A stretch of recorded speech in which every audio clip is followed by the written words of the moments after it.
amados. Tengan todos una muy buena tarde. Bienvenidos a Casa de Oración Londres. Extendemos este saludo a los hermanos y amigos que se conectan vía internet y les damos las gracias por acompañarnos a través de este medio tecnológico de comunicación. Les voy a invitar para que hagamos una pequeña oración, para que pongamos este resto de tarde en las manos del Señor. Incline su rostro ahí y vamos a orar. Amado Dios, te damos gracias por permitirnos estar reunidos hoy en este lugar donde hemos venido con libertad para continuar adorándote, Señor, y poderte a ti dar la gloria y la honra que solo tú te mereces. Ponemos esta enseñanza en tus manos, amado Padre, para que a través de tu Santo Espíritu seas tú dándome la sabiduría, la inteligencia para desarrollar este tema con sencillez y con claridad. Oro también, amado Padre, por mis hermanos aquí presentes, por los que se han conectado vía internet, para que seas tú, amado Dios, abriéndonos el entendimiento y para que seamos edificados todos con tu palabra por medio de esta enseñanza. Te damos gracias, Dios, por permitirnos preparar nuestros corazones, nuestra mente, todo nuestro ser por medio de la alabanza y la oración. Te pido que quites toda distracción y toda oposición que se pueda presentar en medio de nosotros y que pueda entorpecer esta enseñanza, que lo que queremos es que llegue a nuestros corazones para poderla poner por obra en nuestras vidas y así darte a ti la gloria y la honra que te mereces. Amén. Bueno, mis hermanos, la invitación es a que prepare todo su ser. Sabemos que la alabanza y la adoración nos prepara para recibir esa palabra y venimos con ese gozo, ya esas cargas, ese cansancio, esos problemas en la familia, esos problemas posibles de enfermedad o económicos, dejémoslos allá, metámonos aquí ahorita con el Señor y preparémonos a recibir su palabra. Amén. Antes de iniciar, me gustaría resaltar la importancia de los temas a los que hemos tenido la oportunidad de ser expuestos. Reconocer las diferencias de lo que significa ser un cristiano es de gran importancia para poder seguir adelante en este caminar que cada uno de nosotros hemos tomado con el propósito de parecernos más a Cristo. Temas que estoy seguro nos han confrontado y nos han llevado a reflexionar para buscar las maneras de alinearnos más a lo que Dios pide y quiere de nosotros en su palabra. Debemos tener presente, mis amados, que antes de conocer a Cristo éramos unas personas horriblemente diferentes. Ahora estamos siendo transformados y si seguimos en esta búsqueda de crecer en el conocimiento de Dios y de su palabra, de seguro seremos personas más vinculadas, más comprometidas con lo que Dios desea de nosotros, gracias a esa labor de santificación que el Espíritu Santo está haciendo en cada uno de nosotros y que hemos decidido poner nuestra confianza en esa obra salvadora de nuestro Redentor, el amado Señor Jesucristo. Lastimosamente, esto no va a sonar bien, pero nos toca decirlo, porque hay muchas personas que tienen una idea demasiado superficial de lo que significa ser cristiano, como si fuera simplemente como venir a ser parte de un club religioso. Algunos piensan que es dejar de hacer ciertas actividades y ponernos a hacer otras, como leer la Biblia, orar, venir a la iglesia, etc. Pero la realidad, mis hermanos, es que es diferente y lo hemos estado viendo en las diferentes enseñanzas que nos ha dado el pastor en esa serie que está dando en este momento de qué es ser cristiano. Pero, gracias a Dios, tenemos a un Dios todopoderoso que nos transforma. Y ese es el único, Él es el único ser que puede hacer esa transformación en nosotros para poder decir que somos cristianos.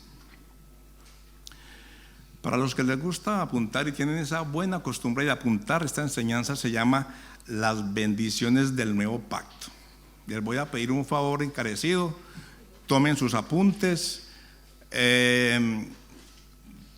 Vamos a abrir la Biblia o a aprender el dispositivo para leer cuando yo se los diga, para que no nos distraigamos y perdamos la idea que quiero traerles. Entonces tomen sus apuntes de los versículos que les diga, en casita los revisan y cuando tengamos que leer yo les digo para que abramos la Biblia y leamos juntos.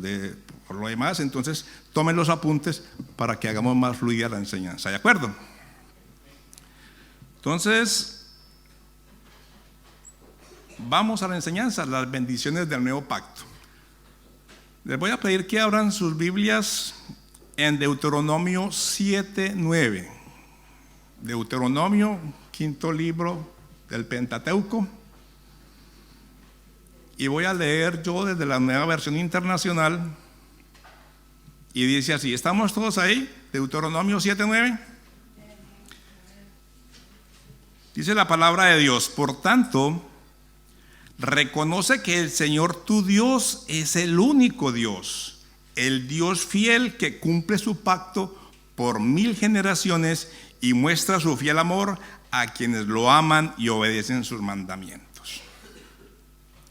Podemos ver que este versículo refuerza el monoteísmo y nos enfatiza que el Señor es el único y verdadero Dios, destacando su fidelidad en su pacto y su promesa de amor incondicional que perdurará por generaciones.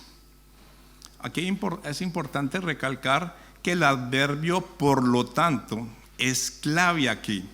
Esa palabra también significa por ende, en consecuencia, dado que, por consiguiente, entre otros. Esa palabra nos da a conocer que hay una razón anterior a lo que se quiere o se ha mencionado en lo que se quiere decir. En este caso, para comprender ese por lo tanto, tenemos que ir al versículo anterior o al contexto que está en la Biblia. Entonces el versículo 8, para entender ese por lo tanto, dice: el Señor te ama y quería cumplir su juramento a tus antepasados, por eso te rescató de la esclavitud, del poder del faraón, del rey de Egipto, y te sacó con gran despliegue de fuerza. Entonces, como podemos ver, sigue: por lo tanto, reconoce que el Señor tu Dios es el único Dios, etc. Entonces miremos que nos basamos en ese por lo tanto y vemos el versículo 8 que nos refuerza el por qué está diciendo el Señor eso. Entonces, vamos a la enseñanza. ¿Cómo titula? Las bendiciones del nuevo pacto. Creo que los que estamos aquí presentes hemos escuchado alguna vez mencionar la palabra pacto, cuyo significado es un acuerdo entre dos personas o más para comprender cierta acción en donde se debe abstener o llevar a cabo un convenio o un trato. Es importante notar que la palabra berith aparece como pacto en varias ocasiones en los escritos hebreos, como también en el Pentateuco. Algunas versiones de las escrituras griegas traducen el término como diatek, no sé si es la pronunciación, diatek, por pacto, alianza o testamento. Estas palabras serán comentadas más adelante, por eso quise traerlas a colación. Entonces, diatek significa pacto, alianza o testamento.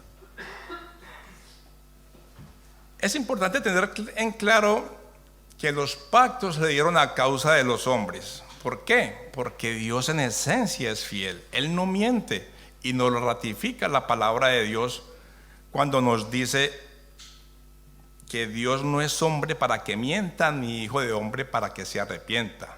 ¿Lo ha dicho a él y no lo hará? ¿Lo ha hablado y no lo cumplirá? Nos lo dice el número 23:19. Si tenemos en cuenta, mis hermanos, la cuestión cultural, un pacto en aquella época en comparación con nuestros días es totalmente diferente, porque hoy son los hombres los que están llamando a los creyentes a pactar con Dios, por lo general con fines lucrativos.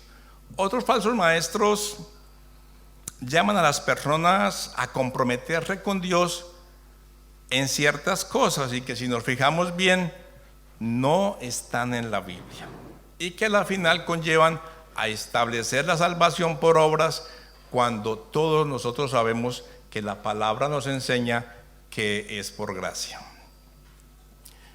Comenzando en Génesis, Dios establece, promete bendición y hace pacto formal uno tras otro con humanos para rescatar su creación.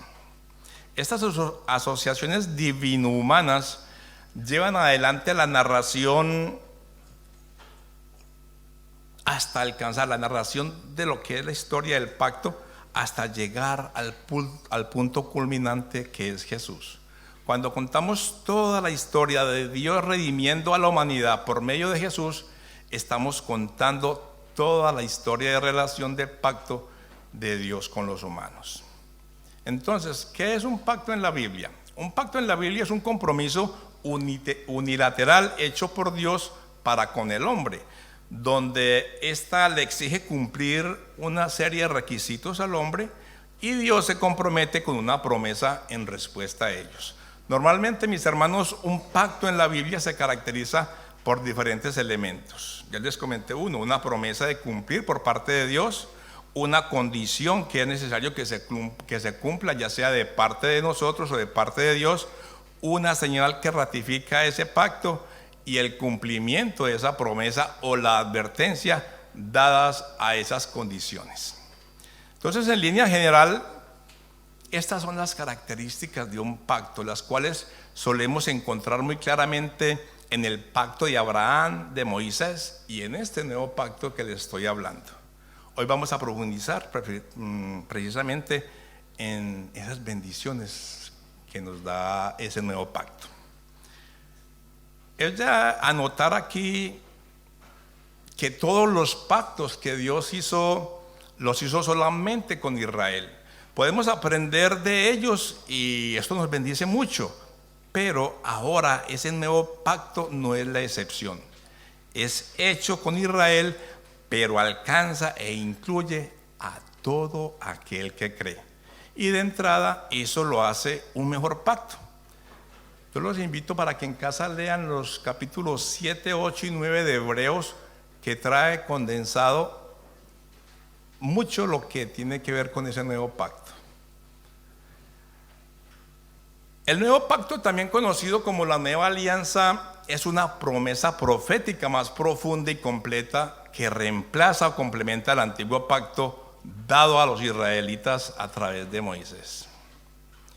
Ese pacto obviamente fue dado por Dios y Moisés se lo llevó a los israelitas. El anuncio de este pacto lo encontramos en el libro de Jeremías, en el capítulo 31-35, donde se declara: vienen días, afirma el Señor, en que haré un nuevo pacto con la casa de Israel y con la casa de Judá. El nuevo pacto otorgado por Jesús a través de su muerte y resurrección significó un giro revolucionario para el pueblo de Israel y para toda la humanidad. En lugar de enfocarse en esos ritos o en esas restricciones y reglas religiosas de la ley de Moisés, este nuevo convenio pone en primer lugar la gracia y el amor de Dios. En el Nuevo Testamento, en Hebreos 8, 6, 13, nos muestra a Cristo como mejor mediador de un pacto. Pero ahora, dice la palabra, Él ha obtenido un ministerio tanto mejor, por cuanto es también el mediador de un mejor pacto, establecido sobre mejores promesas. Aquí se declara claramente que el nuevo pacto en Jesús es superior al antiguo, ya que es establecido sobre unas mejores promesas, y bajo estas promesas es que yo le di el título a esta enseñanza, las bendiciones del nuevo pacto. Vamos a ver algunas de ellas y quiero que le presten atención. Dice que hay una promesa de Dios de bendición y perdón para todos los creyentes, basada en el sacrificio de Jesús. Este nuevo pacto nos ofrece una revelación personal de Dios, perdón de pecados, descanso espiritual y la posibilidad de un futuro bendecido. A través de Cristo, mis hermanos, los creyentes podemos conocer a Dios de manera íntima. El sacrificio de Jesús hace posible que los pecados sean perdonados y olvidados para siempre. Esa es una gran ventaja.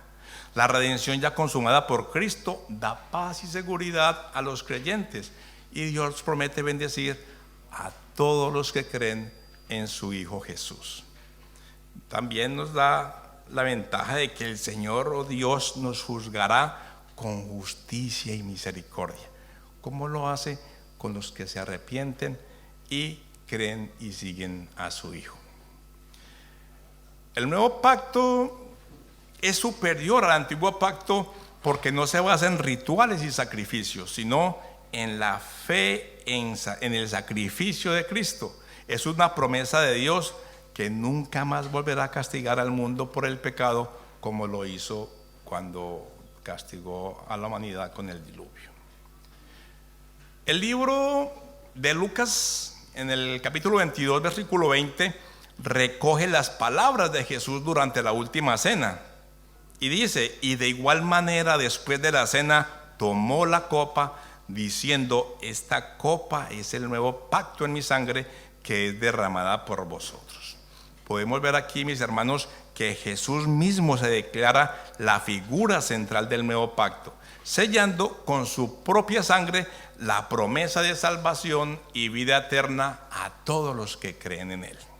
En este nuevo pacto, la ley de Dios no es abolida, sino que se internaliza.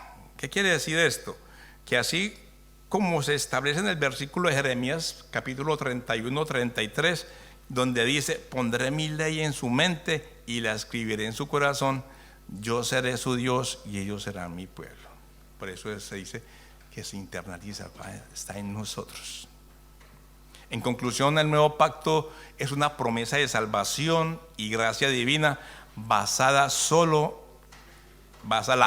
no solo en la ley, sino en la promesa de salvación y por gracia divina. Todo esto, amados, es gracias a ese sacrificio que hizo el Señor Jesucristo en la cruz. Este pacto trasciende esas antiguas condiciones y normas religiosas para revelar la verdadera esencia de Dios, en mostrarse como ese Dios amoroso y misericordioso que es. Entonces veremos a continuación en dónde comienza ese nuevo pacto. El nuevo pacto, también conocido como la nueva alianza, comienza en el Nuevo Testamento de la Biblia.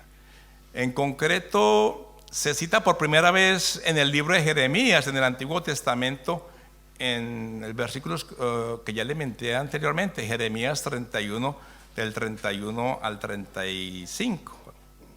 Pero se cumple y establece plenamente con la vida, muerte y resurrección de Jesucristo en los evangelios del Nuevo Testamento.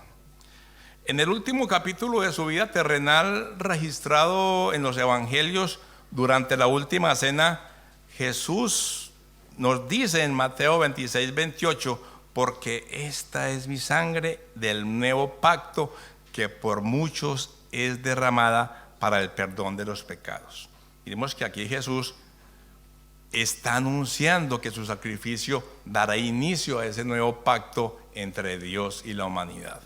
Es importante mencionar aquí, mis hermanos, que la principal diferencia entre el antiguo pacto y el nuevo radica en la forma en que se establece la relación entre Dios y las personas. Mientras que en el antiguo pacto la relación se basaba en la ley y requería sacrificios rituales para la expiación del pecado, bajo el nuevo pacto la relación se basa en la fe en Jesucristo quien con su muerte, resurrección y ascensión a los cielos ha hecho de ese sacrificio que sea final y definitivo por el pecado de la humanidad. Aquí es necesario también, hermanos, tener en cuenta que todos esos rituales del antiguo pacto eran sombras y figuras de lo que vendría, que anunciaban a Cristo, y por lo tanto debían de tener fe como motor que los llevara adelante en espera de lo prometido. Vamos a ver ahora cuáles son esos compromisos del nuevo pacto. Primer compromiso tengo aquí el amor. Ese nuevo pacto nos demanda a amar a Dios sobre todas las cosas y amar a nuestro prójimo como a nosotros mismos. Este es el mayor mandamiento en la nueva alianza. Dice la palabra en Mateo 22, 37, 39.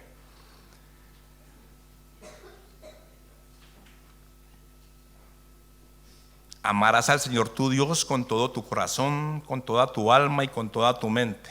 Este es el primero y gran mandamiento, y el segundo es semejante: amarás a tu prójimo como a ti mismo.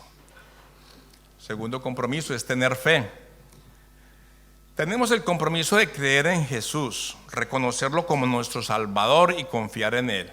Dice la palabra: porque tanto amó Dios al mundo que dio a su Hijo unigénito, para que todo aquel que cree en Él no se pierda, sino que tenga vida eterna. Nos dice Juan 3:16.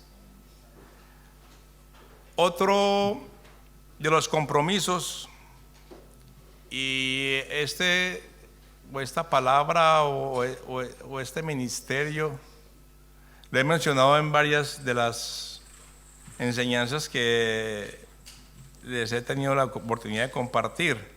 Servicio, algo nos estará diciendo el Señor. Escuche: como seguidores de Cristo estamos llamados a servir a otros, porque el Hijo del Hombre no vino para ser servido, sino para servir y dar su vida en rescate por muchos. Nos lo dice Marcos 10:45. Cuarto compromiso sería el perdón. Jesús nos enseñó a perdonar a aquellos que nos ofenden, porque si perdonáis a los hombres sus ofensas, también os perdonará vuestro Padre vuestro Padre celestial. Mateo 6:14. Y como quinto tengo renuncia al pecado.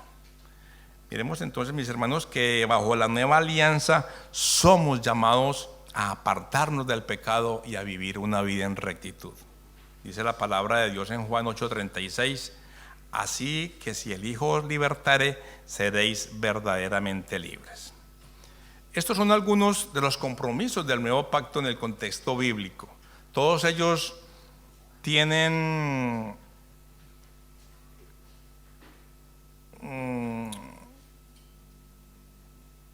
una forma de llevarnos a cumplir ciertos objetivos, donde nos ayuda a crecer en nuestra relación con Dios y con los demás.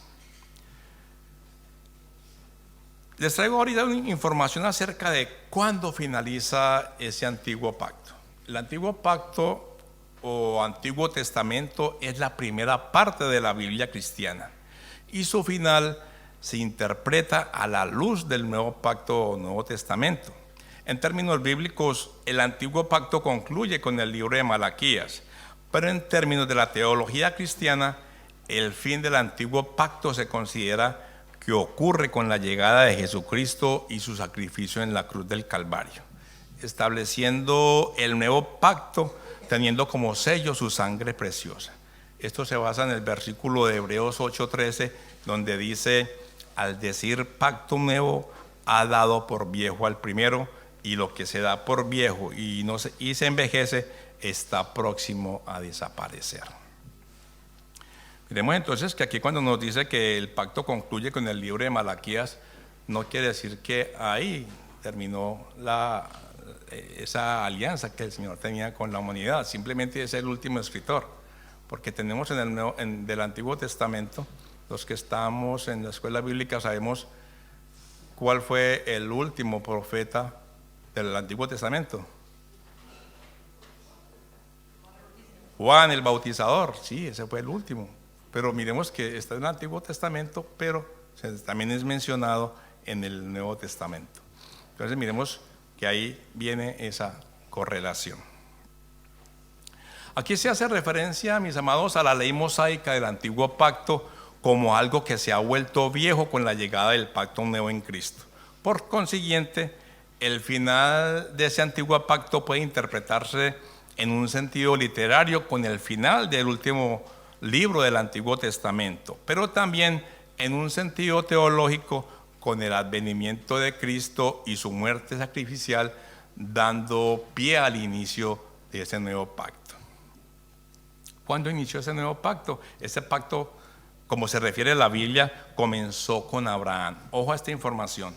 Ese pacto, ese inicio del pacto que se refiere aquí en la Biblia, comenzó con Abraham y se puede encontrar en el libro de Génesis, en el capítulo 12, versículos 2 y 3, donde Dios le dice a Abraham: yo haré de ti una nación grande y te bendeciré y engrandeceré tu nombre y serás bendición. Bendeciré a los que te bendijeren y a los que te maldijeren maldeciré, y serán benditas en ti todas las familias de la tierra. Miremos, hermanos, que aquí podemos aplicar nosotros ese versículo base que les traje. ¿Por qué? Porque aquí somos parte nosotros de esa bendición. Y serán benditas en ti todas las familias de la tierra. Entonces, ¿qué decimos nosotros en este momento? No los israelitas. Nosotros podemos decir: por lo tanto, reconoce que el Señor tu Dios es el único Dios, el Dios fiel que cumple su pacto por 1000 generaciones y muestra su fiel amor a quienes lo aman y obedecen sus mandamientos. Entonces miremos que la bendición de Dios pasa de generación en generación, y miremos que dicen: serán benditas en ti todas las familias de la tierra. Ese todas abarca a este pueblo que está aquí reunido en esta tarde de hoy.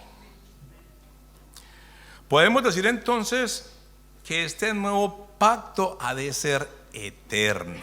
Dios iba a escribir su ley en el corazón de su pueblo, a perdonar completamente los pecados y a levantar un rey del linaje de David que iba a restaurar todo eso que se había fracturado. La expectativa de este pacto hace que la historia avance hacia las páginas del Nuevo Testamento, en donde nos presentan a Jesús. Mateo 26, 26, 29 y Lucas 22, 19, 22, que es el evangelio que hablan acerca de esto. Dice la palabra en Mateo 26, 29: mientras comían, Jesús tomó pan y habiéndolo bendecido, lo partió y dándoselo a los discípulos dijo: tomen, coman, esto es mi cuerpo.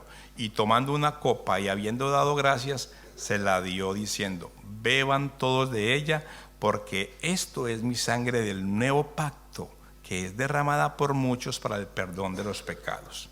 Les digo que desde esta hora no beberé más de este fruto de la vid hasta aquel día cuando lo beba de nuevo con ustedes en el reino de mi Padre. ¿Se dan cuenta, mis hermanos, cómo esos pactos se construyen progresivamente unos sobre otros, formando una historia completa de redención? Dios preservó al mundo por medio de Noé, inició la redención por medio de Abraham, estableció la nación de Israel por medio de Moisés, prometió un pastor rey eterno a través de David y luego cumplió todos sus pactos por medio de Jesús. Con cada pacto, las promesas y los planes de Dios para salvar al mundo por medio de la simiente de la mujer se vuelve cada vez más claros, hasta que finalmente vemos que la redención solo puede concretarse a través del Rey Jesús. ¿Por qué entonces decimos que Jesús es el punto culminante de esos pactos? Los autores del Nuevo Testamento presentan a Jesús como el descendiente de Abraham, aquel que confió en Dios incluso hasta el punto de morir y se convirtió en bendición para todas las naciones. Jesús es el Moisés más grande que nos saca de la esclavitud del pecado, y es el israelita obediente que cumple de forma perfecta todas las leyes de Dios. Él es el hijo de la realeza de David, que inauguró el reino de Dios en su vida, muerte y resurrección, y que ahora está sentado a la diestra de Dios, reinando para siempre como único Rey verdadero. Miremos entonces cómo Jesús triunfó perfectamente en todos los puntos en los que la humanidad falló. Él es el garante y el mediador del nuevo pacto, y es un mejor pacto, nos dice Hebreos 7:22 y Hebreos 9:15. Pero ahora las personas, todos nosotros, somos parte de la familia del pacto de Dios. En el nuevo pacto, nosotros recibimos el perdón de los pecados y el espíritu fortalecedor de Dios, que nos ayuda a vivir una vida llena de amor y de abnegación. Gracias a Jesús podemos vivir con justicia y asociarnos con Él para que renueve el mundo. Preguntará usted, bueno, hermano, ¿y cómo nos asociamos con Dios para renovar el mundo? Pues, hermano, si usted se deja moldear por Él, si usted sigue su voluntad, usted con su mero testimonio está ayudando a renovar el mundo. Que si transforma usted, transforma su familia, transforma su vecindad. Y si de sobremesa va y predica la palabra de Dios, estamos renovando con Dios a ese mundo que de verdad está caído, y todos sabemos eso, ¿cierto? Este nuevo pacto, o el pacto de nuestro Señor Jesucristo, es un pacto que se caracteriza por la gracia abundante, donde Jesús cumple con las condiciones y regala por medio de la fe el cumplimiento de las promesas. Un pacto en el que la ley ya no está escrita en piedra, sino que está escrita en los corazones de todos los que invocan a Dios.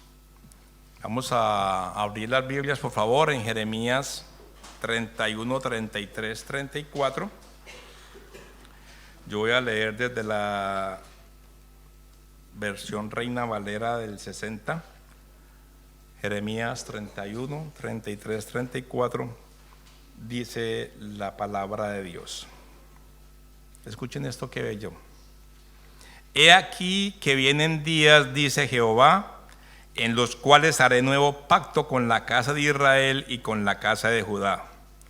No como el pacto que hice con sus padres el día que tomé su mano para sacarlos de la tierra de Egipto, porque ellos invalidaron, He aquí que vienen días, dice Jehová, en los cuales haré nuevo pacto con la casa de Israel y con la casa de Judá. No como el pacto que hice con sus padres el día que tomé su mano para sacarlos de la tierra de Egipto, porque ellos invalidaron mi pacto, aunque fui yo un marido para ellos, dice Jehová. Pero este es el pacto que haré con la casa de Israel después de aquellos días, dice Jehová. Daré mi ley en su mente y la escribiré en su corazón, y yo seré a ellos por Dios y ellos me serán por pueblo. Y no enseñará más ninguno a su prójimo ni ninguno a su hermano, diciendo: conoce a Jehová, porque todos me conocerán, desde el más pequeño de ellos hasta el más grande, dice Jehová, porque perdonaré la maldad de ellos y no me acordaré más de su pecado. Permítanme, hermanos, hacer aquí un paréntesis. Miremos que la palabra dice: porque todos me conocerán, desde el más pequeño de ellos hasta el más grande. Quiero hablarles en este paréntesis acerca de la escuela bíblica. En estos momentos estamos algunos hermanos tomando el curso en este ministerio, donde queremos formarnos para llevarle la palabra también a los niños y a los jóvenes. La invitación es, amado hermano y hermana, que si no puede venir a las clases, esas lecciones están llegando a casa en su teléfono por medio del chat de la iglesia. Yo los invito para que hagan parte de esas personas que desean conocer más de la palabra, conocer más del Señor, para poderle inculcar a nuestros hijos el conocimiento, no solamente de Dios, sino de su palabra. Porque mire que lo que dice la palabra: porque todos me conocerán, desde el más pequeño de ellos hasta el más grande.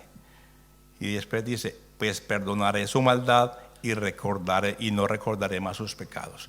Nuestros hijos también necesitan ser salvos. Ellos también necesitan de la palabra de Dios. Y no podemos decir, no, es que yo no tengo hijos, yo no tengo familia acá, no tengo sobrinos. Pues yo le digo que sí tiene hermanitos y hermanitas en la fe aquí en la congregación, en donde usted puede aprender y traerle la palabra a esos pequeños y a esos jóvenes para que también tengan ese derecho, ese gozo de recibir la salvación. Amén. Seguimos adelante, teniendo en mente las bendiciones de este nuevo pacto que Dios ha hecho con la humanidad.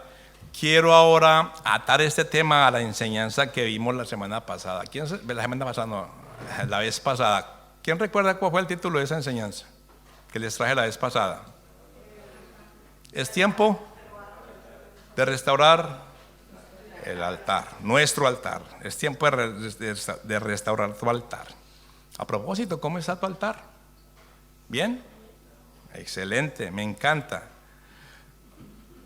Espero que así sea, porque son necesarias esas piedras para restablecer el altar, para poder vivir y disfrutar de las promesas de este nuevo pacto.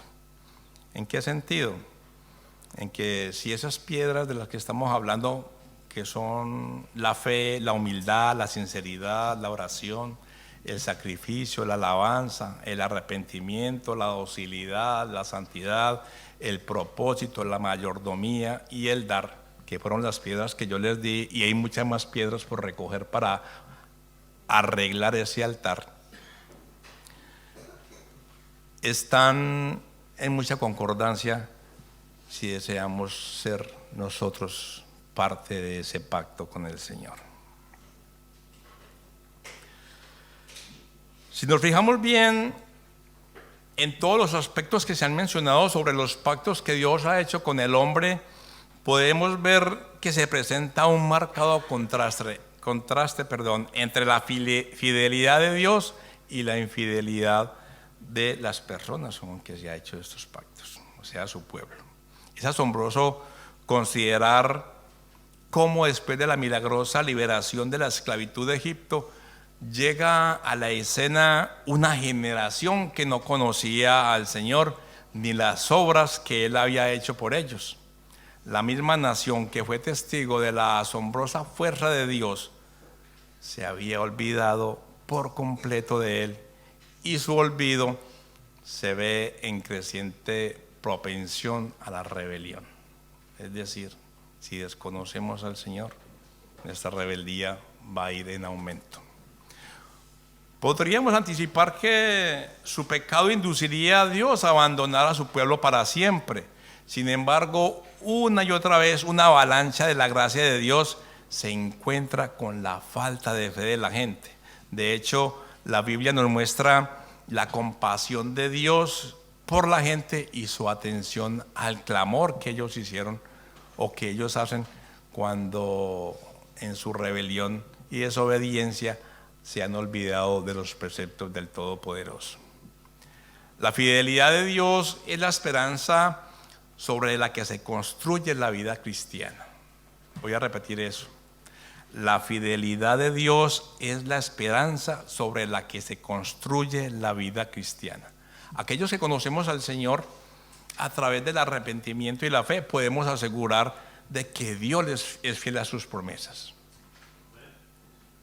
Dice 1 Corintios 1:9, Dios lo hará porque Él es fiel para hacer lo que dice, y los ha invitado a que tengan comunión con su Hijo Jesucristo el Señor. Vemos entonces, mis hermanos, que necesitamos tener restaurado nuestro altar para poder tener esa comunión con el Señor y poder aferrarnos a sus promesas y a recibir sus bendiciones. Pregunta: ¿qué te impide tener una sana y buena relación con el Hijo de Dios y disfrutar, gozar así del pacto que ha sellado Dios por medio de la sangre de su Hijo amado? Noten, hermanos, que he incluido aquí la palabra gozar, porque podemos disfrutar cuando estamos en la buena, cuando estamos bendecidos, pero también debemos gozarnos en medio de la tribulación.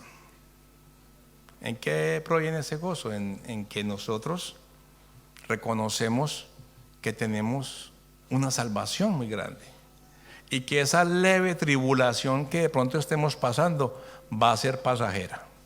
Máxime si la comparamos con la eternidad. Esto aquí es un momentico. Ese gozo va a ser eterno cuando estemos allá en esa morada que el Señor nos prometió que iba a ir a preparar por nosotros. Amén.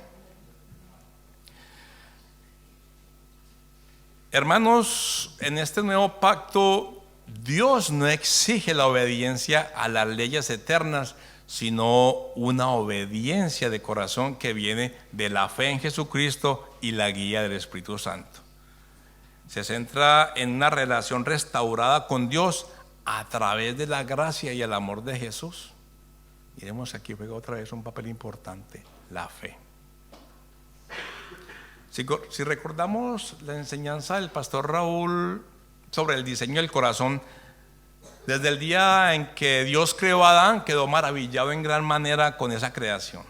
Y desde ese mismo instante le demostró su amor al elegirlo entre todos los seres vivientes para transmitirle con un soplo de vida esa imagen de Él, esa imagen de Dios creador. Pero recordemos que Adán fue hecho, creado a imagen y semejanza de Dios. Y es maravilloso también pensar, hermanos, que al momento de entrar Adán en esa escena, al abrir los ojos puede ver a su creador y estar en comunión con Él, poder establecer una relación con ese Dios omnipotente que lo creó todo y que lo dispuso para Él, para que lo administrara y se beneficiara de ello. Pero también es maravilloso pensar que la oportunidad de establecer una relación íntima, personal y real con Él también está a nuestra disposición. Solo tenemos que disponer el corazón y estar dispuestos a aceptar ese nuevo pacto que nos ofrece el Señor por medio de su sacrificio en la cruz. Hay muchas cosas que nos llevan a maravillarnos, pero a veces no pensamos con profundidad en esa relación que debemos establecer o desarrollar o fortalecer. ¿En quién? En nuestro Salvador. Podemos ver a través de la Biblia que la infidelidad del hombre lo llevó vez tras vez a romper los pactos que Dios le había ofrecido para rescatarlo de su vida de maldad y de falta de amor por su Creador. Hoy día podemos decir que la situación no ha cambiado mucho, porque el pecado y el deseo de buscar comunión con Dios ha disminuido notablemente, llevando a la sociedad a vivir en un caos, en un sufrimiento, en una oscuridad tal que de seguro todos aquí presentes, a todos nos abruma y nos asombra. Amados, lo peor de todo esto es que la iglesia de Cristo se ha visto también afectada. Quizás por lo que nos dijo también el pastor Raúl en esa enseñanza que les mencioné anteriormente, donde nos exhorta a dejar a un lado la pereza, a ser más diligentes para buscar razones para amar a Dios, y la invitación que también nos hace es a interesarnos en buscar las cosas que realmente importan, que trascienden y que tienen propósitos eternos para nuestra vida. Podemos estar seguros, mis amados, que Dios no quiere una vida espiritual tibia para nosotros. Él nos recalca en su palabra en Apocalipsis 13:16: por tanto, como no eres ni frío ni caliente, sino tibio, estoy por vomitarte de mi boca. Es por ello, mis amados, que no debemos conformarnos en sobrevivir espiritualmente. No podemos conformarnos con asistir a la iglesia cada 8 días, con leer la Biblia de vez en cuando, con orar esporádicamente. No nos podemos conformar, mis amados, con venir a cantar o alabar al Señor solo por cumplir, y mucho menos podemos conformarnos con escuchar la enseñanza del domingo solo por participar de un acto religioso. Dios quiere que nos acerquemos a Él con pasión. Él no quiere verte solo de vez en cuando escuchando decir que lo amas. Él quiere verte rendido de verdad a sus pies. Ver que de verdad Él ocupa ese primer lugar de privilegio y donde todas las demás cosas pasan a un segundo y hasta un tercer plano.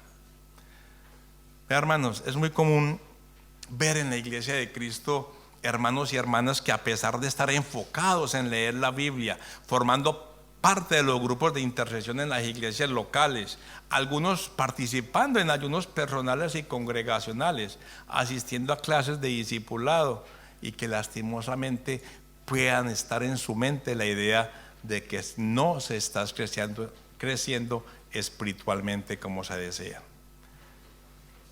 Un ejemplo de ello es, hablamos de fe, pero cualquier situación nos confunde y nos derrumba, nos saca de quicio, nos llena de ansiedad y de desánimo. Podemos haber nacido de nuevo en el Espíritu, pero si hay algo que nos ata al pasado, quizás rencores, sentimientos de culpa, pecados no confesados, o quizás el estar contaminados con los formatos que nos impone el mundo, eso, amados, nos estanca y no nos deja avanzar. Por eso es necesario que renovemos nuestra mente y cambiar todos esos malos hábitos que no nos permiten ver el rostro de Jesús tal como Él es, y que nos lleven por ende a vivir una transformación realmente guiados por el Espíritu Santo de Dios. Amado hermano, quizás lo que estés escuchando y vayas a escuchar hoy te vaya a confrontar. Mi deseo no es hacerte sentir culpable, ni mucho menos para que abandones el barco. Mi deseo es que reconozcas que puedes liberarte de las cadenas que pueden estar atándote aún al pecado y a las influencias externas que nos brinda el mundo y que no nos permiten conocer a Dios ni los propósitos eternos que tiene con nosotros. Así que, mis hermanos, mi deseo es que todos podamos ser renovados, moldeados como Dios quiere. ¿Cómo quiere moldearnos Dios? A la imagen de su Hijo. Tenemos que tomar decisiones radicales y desear cambiar nuestra relación con Dios desde lo más profundo de nuestro corazón. Porque seguir a Cristo, mis amados, no se trata de creer en Él. Tenemos que pensar como Él. Pero si nos dejamos llevar por los malos pensamientos y seguimos los patrones del mundo, nuestra fe siempre será raquítica, inestable y emocional. No piensen, mis hermanos, que esta es una charla motivacional buscando tu prosperidad económica. No, el deseo es cambiar ese chip que tenemos internamente y que nos ha frenado quizás por muchos años, impidiendo que nuestra forma de pensar se alinee a la mente de Cristo y que ha entorpecido de una u otra manera ese crecimiento espiritual que anhelamos. De nada sirve, mis amados, que asistamos a la iglesia si nuestra mente sigue gobernada por los parámetros de una cultura que se opone muy claramente a los parámetros de Dios. Aunque no lo creamos, mis amados, lo que pensamos determina lo que vivimos. Proverbios 23, 6, 7 dice: no comas pan con el avaro, ni codicies sus manjares, porque cuál es su pensamiento en su corazón, tal es él. Come y bebe, te dirá, mas su corazón no está contigo. Hermanos, es claro, lo que pensamos determina cómo vivimos. Miremos que dice: porque cuál es su pensamiento en su corazón, tal es él. Es decir, que si pensamos como el mundo, vamos a vivir con temor, con envidia, con orgullo, con necesidad constante de una validación externa. Pero si pensamos como Cristo, viviremos con propósito, en humildad, con paz y con una identidad firme que no depende ni de lo que tenemos ni de lo que hemos logrado en esta vida. Recordemos el pasaje bíblico de Juan 3, que he mencionado en otras ocasiones. Esta es la historia de un hombre que, aunque conocía de Dios, tenía pensamientos atados a lo terrenal, a lo lógico, a lo humano. Fue formado por la tradición, pero su mente estaba limitada por el sistema. Era fuerte en apariencia, pero débil en discernimiento. Una noche este hombre tuvo un encuentro que lo cambiaría todo. Él no fue a buscar un milagro, fue a buscar respuestas. Fue en secreto porque no quería ser visto, pero su necesidad lo llevó hasta Jesús y en ese diálogo quedó expuesto. Jesús no le habló de religión, no, solamente le habló de nacer de nuevo. No solo debía nacer del Espíritu, sino renovar todos esos pensamientos que eran contrarios a las enseñanzas de Jesús. Nicodemo era un maestro de la ley, pero era esclavo de sus pensamientos, un líder religioso, pero era ciego a las verdades del reino. Jesús le dijo: el que no naciere de nuevo no podrá ver el reino de Dios. Es decir, no puedes entender las cosas espirituales con pensamientos mundanos y no puedes ver lo eterno o vivir lo eterno si piensas como el sistema de este siglo. Amados, estoy seguro de que esta es una gran lucha que tenemos todos nosotros. Y si queremos de verdad avanzar, debemos de renovar nuestra mente. Pero ¿qué pasa? Si queremos avanzar, nuestra mente nos sabotea. Queremos obedecer a Dios, pero nuestra mente nos arrastra al pasado, a nuestras dudas, a nuestros viejos hábitos, y queremos muchas veces vivir en santidad, pero aún estamos justificando lo que sabemos está mal. No porque seamos malos, hermanos, sino porque aún pensamos influenciados por lo externo, guiados por los impulsos de la carne, obviamente influenciados por el mundo y no por el Santo Espíritu de Dios. Por eso Romanos 12:2 nos dice con suficiente claridad: y no se adapten a este mundo, sino transfórmese mediante la renovación de su mente para que verifiquen cuál es la voluntad de Dios, lo que es bueno, aceptable y perfecto. ¿Se dan cuenta, mis hermanos? No dice quéjense más, oren más, ni esfuércense más. Dice renueva tu mente, porque si tu forma de pensar cambia, tu vida cambia. La mente es el campo de batalla donde se define si deseas avanzar o si deseas quedarte estancado. Este campo, amados, no es neutral. Podemos ver que todos los días somos bombardeados con pensamientos, mensajes, influencias. Todos los días el mundo nos quiere llevar a pensar como el común de la gente. Nos quieren influir cómo debemos vestir, cómo sentir, cómo debemos reaccionar. Y si no estamos firmes en la palabra, alguien más va a decidir por nosotros. Tenemos que estar apercibidos, mis amados, de que a veces no es el pecado el que nos estanca, es la forma en que visualizamos a Dios y cómo nos vemos nosotros frente a nosotros mismos y frente a nuestro prójimo. Esto es una mezcla entre fe y lógica humana, entre cristianismo y cristiandad, entre el lenguaje de iglesia y los pensamientos de esclavitud del pecado. Muchos cristianos dicen amar a Dios, pero reaccionan como si Él no existiera. Se desesperan ante cualquier noticia, se ofenden fácilmente. Bueno, podríamos decir, nos ofendemos fácilmente. Viven comparándose, se sienten vacíos porque nadie los elogia por los logros que han adquirido, ya sea por su desempeño en el trabajo, por su desempeño en la casa o en la iglesia. Las personas se desmoronan cuando cometen un error. ¿Pero por qué sucede esto? Porque nunca se han detenido a reflexionar de dónde proviene toda esa manera de pensar. No han entendido que una fe superficial, una fe superficial no se corrige con más actividades, sino con una transformación profunda del entendimiento de la palabra de Dios. Jesús no solo vino a salvarnos del infierno, hermanos, Él vino a romper con nuestra manera antigua de pensar. Por eso Él decía: habéis oído que fue dicho, pero yo os digo. Miremos que aquí comienza el reino, hermanos, siguiendo a cabalidad las enseñanzas del Señor Jesucristo. Podemos llevar muchos años escuchando o estudiando la palabra de Dios, pero lastimosamente la estamos procesando con una mente programada y contaminada por el mundo.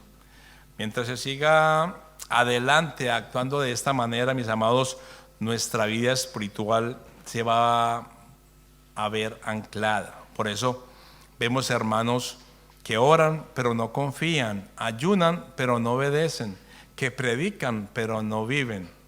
Hermanos, esto no es falta de deseo, es falta de renovar nuestra mente, nuestro pensamiento, nuestra forma de actuar ante las situaciones y ante lo que hemos aprendido de la palabra de Dios.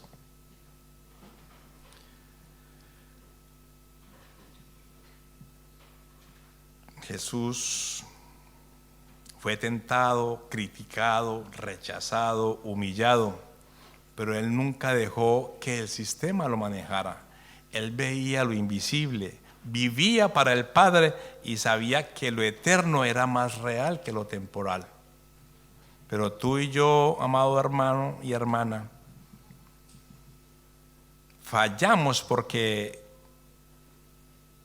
nos dejamos que los argumentos y la falta de fe se enraícen en nuestra mente mundana y nos lleven a cuestionar siempre las decisiones que tienen que ver con lo que hemos aprendido de la palabra de Dios. Hay situaciones que nos llevan a pensar: ¿por qué me pasa esto a mí si yo creo en Dios? ¿Por qué no prospero si yo diezmo, ofrendo y hasta mi aporte doy para las misiones? ¿Por qué estoy solo o sola si he orado tanto por un compañero o compañera? ¿Por qué me traicionan si yo fui fiel? Hermanos, todas estas preguntas suenan lógicas, pero están basadas con una intención de intercambio, mas no en la cruz.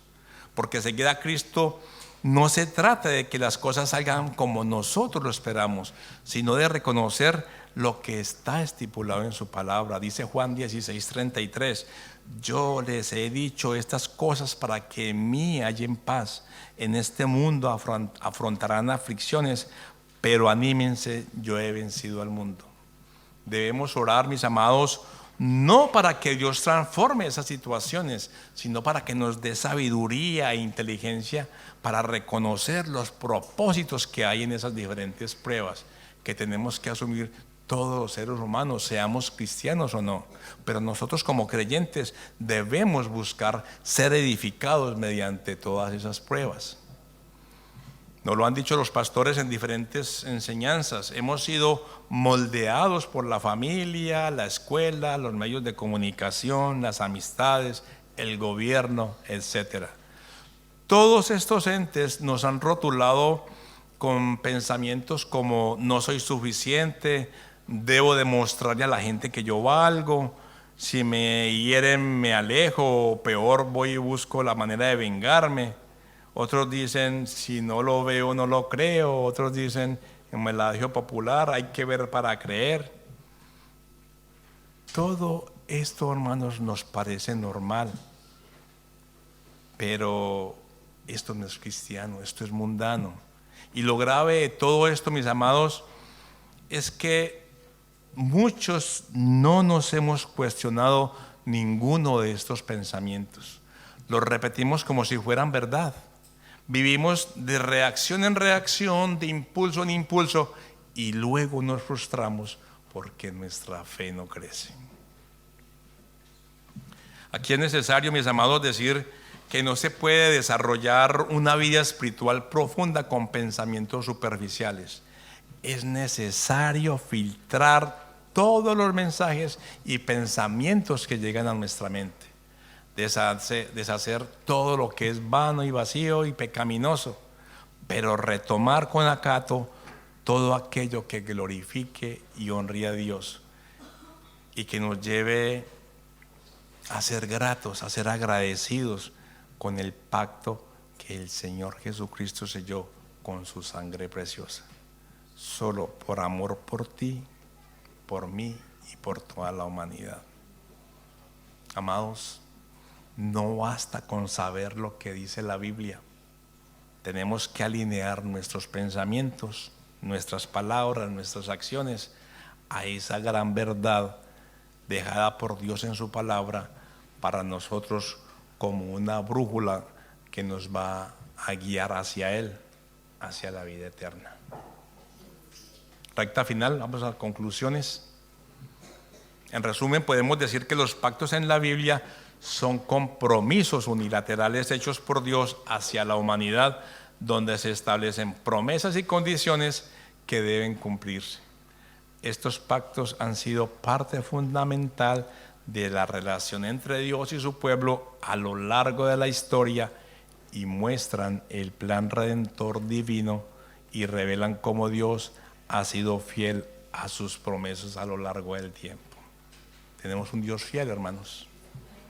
A través de estos pactos se ve la naturaleza amorosa y justa de Dios, sus promesas de vida y su llamado al arrepentimiento y a la obediencia. Decía el coro, queremos obedecer. ¿De verdad? No estamos diciendo mentiras. Queremos obedecer. Dios quiera que sí sea. Estamos en el proceso.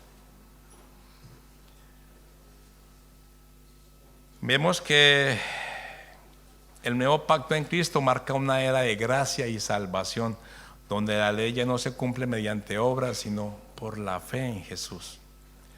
Para cumplir nuestra parte en el nuevo pacto, mis amados, es necesario anclarnos en la verdad que solo puede ser Cristo y su palabra, reconociéndolo como nuestro Señor y Salvador, para lo cual es necesario ser intencionales, dejar la pereza a un lado, ser más diligentes para buscar razones para amar a Dios. Y la invitación también es a que nos interesemos en buscar las cosas que realmente importan, que trascienden y que tienen propósitos eternos en nuestra vida. El nuevo pacto no se trata de cumplir una lista de reglas, es demostrar sinceramente nuestro amor por Dios. Si nada nos ganamos con cumplir ciertas reglas si no estamos demostrando un amor sincero por Dios, y ese amor ya sabemos todo que es nuestra obediencia. Tenemos que esforzarnos, amados, en renovar nuestra mente alineándonos al pensamiento de Cristo. Quiero cerrar esta enseñanza, mis amados, con los versículos de la carta a los Hebreos en el capítulo 10. Los invito a que abran sus Biblias. Hebreos capítulo 10. Y vamos a leer, y vamos a leer del versículo 16 al 25. Hebreos 10, 16, 25. Pongámonos de pie todos para que descansen un poquito y leamos esta porción de la palabra. Eso, ya los veo, ya yo como muy cansado, ánimo. Bueno, vamos entonces a leer Hebreos 10, 16, 25, dice la palabra de Dios.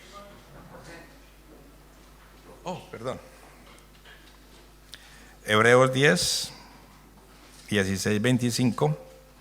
Este es el pacto que haré con ellos después de aquellos días, dice el Señor. Pondré mis leyes en sus corazones y en sus mentes las escribiré.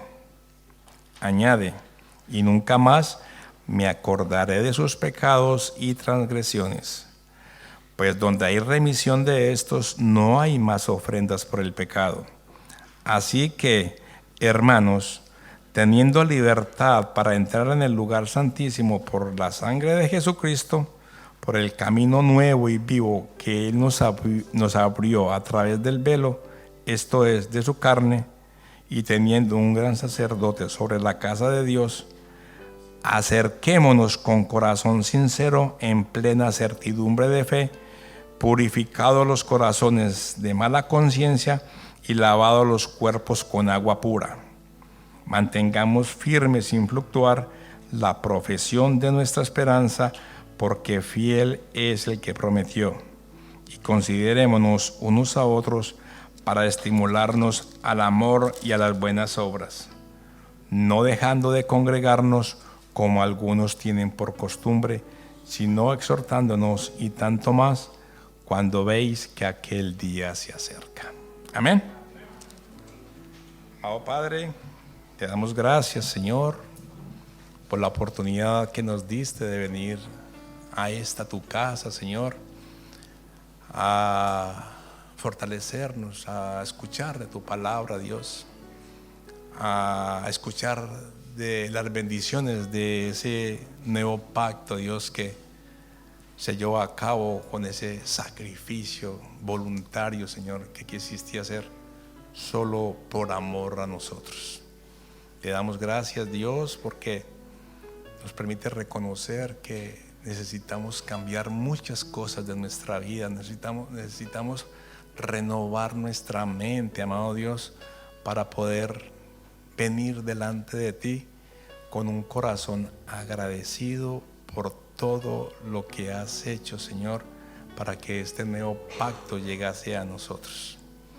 Te damos gracias, Señor, porque nos enseñas a reconocer que eres un Dios todopoderoso, de brazo fuerte, y que tienes una fidelidad que pasa de generación en generación hasta la eternidad.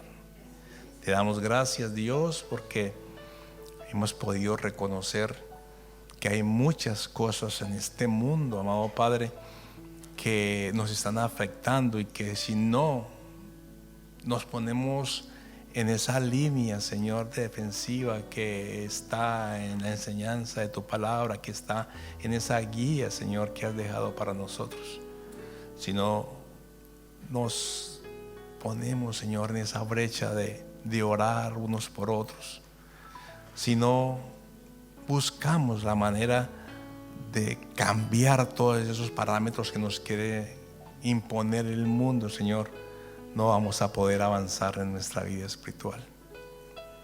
Ruego, oh Dios, por toda la iglesia de Cristo, Señor, para que juntos y unánimes podamos seguir adelante en esa búsqueda de tu rostro, en esa búsqueda, Señor, del conocimiento de tu palabra, y que nos lleve a amarte más, Señor, a reconocer que te necesitamos, Dios, a reconocer que sin ti no podemos avanzar. Quedamos en tus manos, amado Rey, pidiéndote que esas enseñanzas que recibimos de parte tuya, Señor, no se queden solamente en nuestra mente, sino que puedan ser bajadas al corazón, y que podamos ponerla por obra en nuestras vidas, para de esa manera glorificar y honrar el nombre que es sobre todo nombre, Jesucristo el Señor. Amén y amén. Démosle un aplauso al Señor, por favor.